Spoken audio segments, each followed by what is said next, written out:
So, this is my clear dental aligner at hindi siya masakit.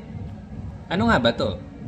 Ito yung isang orthodontic option na pwede mong gawin kung ayaw mo magsuot ng braces. So, kaya ako tinanggal ngayon kasi magpapalit na ako. This is my fourth aligner by the way, and I'm moving on to my fifth aligner by Right Care Dental. So, ganun ako katiwala sa product namin at ginagamit ko sa sarili ko. So, I'm moving on to my fifth aligner. And now, I'm putting it on.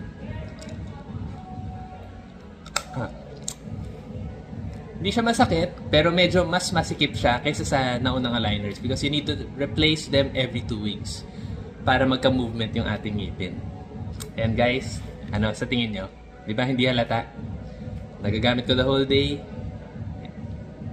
Ayos.